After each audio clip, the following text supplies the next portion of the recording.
SEC failure, or deliberate betrayal. The truth they don't want you to know. Michael Turner was not a Wall Street trader, nor was he a financial genius. He was a regular IT engineer living in New Jersey, working long hours to provide for his wife and 2 kids. Like many Americans, Michael believed that smart investing could help secure a brighter future. Over the years, he read countless articles, followed financial news closely, and placed his faith in the one institution he thought would always stand guard, the U.S. Securities and Exchange Commission, the SEC. For him, the SEC represented safety, rules, and protection against the chaos of markets. But then it happened. Practically overnight, a sudden financial collapse wiped out the savings he had carefully built for over 15 years. The account he thought was untouchable, the nest egg he had guarded like a treasure chest, simply vanished. The shock was not just in the numbers on a screen dropping to zero. It was in the realization that the system he trusted had cracks big enough to swallow an ordinary investor whole. Michael's heart sank as he asked himself the question that millions of others silently wonder. If the SEC exists to protect investors, why did it fail him when he needed it most? This story is not about a man making reckless bets or chasing easy money. It is about a father who played by the rules, who trusted the system, and who discovered that trust alone is not enough.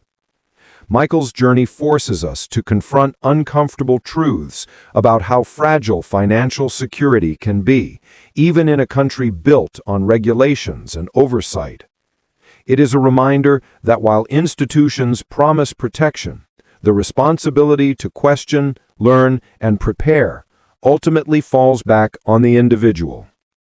Michael was not careless with his choices. After years of saving, he decided to invest in a digital asset fund that appeared transparent, well-documented, and even praised by respected financial commentators. The fund was marketed as innovative but safe, a new way for ordinary people to join a growing trend without being exposed to reckless risks. It looked legitimate in every possible way. There were licenses, audited reports, and even interviews with experts calling it the future of investing. For Michael, it seemed like a golden opportunity backed by trust and oversight. But when the crash came, the bright promises turned into bitter silence. Customer service lines stopped answering. The glossy reports suddenly looked more like decorations than real safeguards. What hurt Michael the most was not just the financial loss, it was the betrayal. He had done what every investor is told to do: research, check for transparency, and trust regulatory structures. Yet even after all that, he was left with nothing. The controversy sparked heated debates in his community and online forums. Was the SEC asleep at the wheel? Were experts too quick to lend credibility? Or was the system itself never designed to protect ordinary people like Michael? Long before Michael's savings vanished, there had already been warning signs. Financial journalists had raised concerns, and several independent analysts publicly questioned the fund's structure. Articles were written, red flags were waved, and cautionary notes were published in plain sight. Yet, despite all of this, the SEC remained silent. No investigations, no decisive action, no protective measures for the everyday investors who trusted the system. For many, that silence felt louder than any official statement could have been. When the truth finally surfaced, it was devastating. The fund was revealed to be a carefully constructed illusion, and by the time regulators acknowledged the problem, it was too late. Michael was not alone in his loss. Thousands of small investors, people who had put their hopes and life savings into what seemed like a promising opportunity, were left bankrupt. The ripple effect was enormous. Families disrupted, retirement plans destroyed, and communities shaken. What made the pain sharper was the realization that the collapse could have been prevented if those in charge had acted on the early warnings. Instead, trust was broken, not just in one fund, but in the very system meant to guard against such disasters. The scandal quickly became headline news across the United States. Major media outlets dissected every detail, sparking fierce debates on television panels, in newspapers, and across online platforms. Some commentators argued that the SEC was simply overwhelmed, unable to keep pace with rapidly evolving financial products. Others were far less forgiving, suggesting that the agency had deliberately looked the other way, influenced by political pressure and the interests of powerful corporations. The divide in public opinion only fueled the controversy, making the story not just about money, but about trust in the very institutions that claim to protect citizens.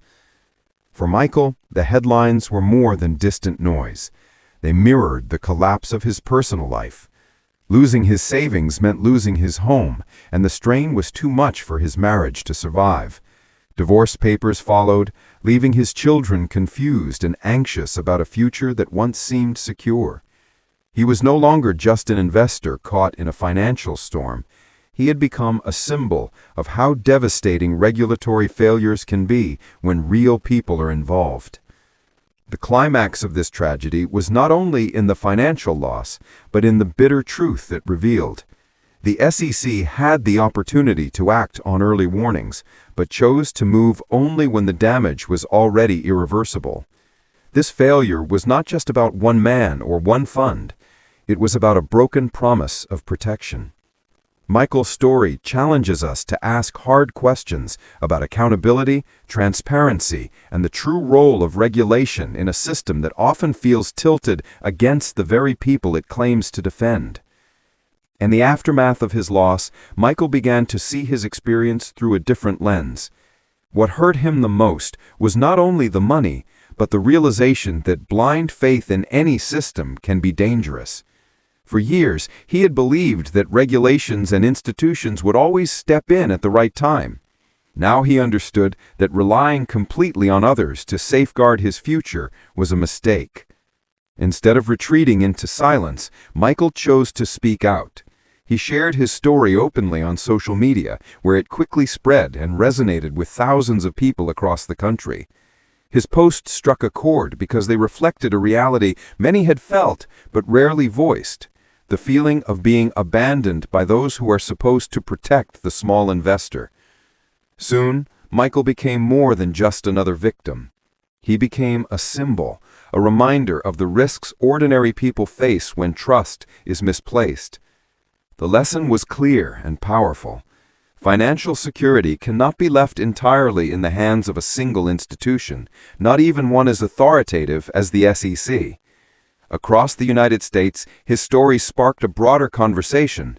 Citizens began demanding more transparency from regulators, while also realizing the importance of taking personal responsibility. Learning, questioning, and protecting one's own money became not just advice, but a necessity for survival in today's financial world. Michael's story leaves us with questions that cannot be ignored. Was the SEC truly powerless in the face of a fast-moving financial scheme, or did it choose not to act because the interests of powerful players mattered more than the safety of everyday people? And perhaps the most important question of all: if you were in Michael's position, watching your life savings disappear overnight, what would you have done differently? These are not abstract debates. They are real concerns that affect anyone who works hard, saves diligently, and hopes to secure a future for their family. The system is supposed to protect, but history shows that blind trust can come at a devastating price. That is why conversations like this matter. When people speak up, when they question authority, and when they demand transparency, change becomes possible. So here is the call. Do not let Michael's story fade away or repeat itself in your own life. Take a moment to share this story with others. Add your thoughts in the comments. Challenge the narrative and ask the questions that regulators may prefer to avoid. Together, voices become stronger and accountability becomes harder to ignore. Transparency does not begin in boardrooms. It begins with us. Michael's loss isn't just his story. It's a warning for all of us. The SEC was supposed to be the shield protecting investors, but when the danger came, that shield shattered. Was it failure or betrayal? 15 years of hard work and sacrifice vanished in days. That pain isn't only financial, it cuts deeper, destroying trust, families, and futures. If the watchdog can't protect the people it was built for, then who can? To me, this is bigger than Michael. It's about questioning the system itself. We can't keep relying blindly on institutions. We must demand transparency and accountability before more lives are ruined. So tell me, do you see this as failure or deliberate betrayal?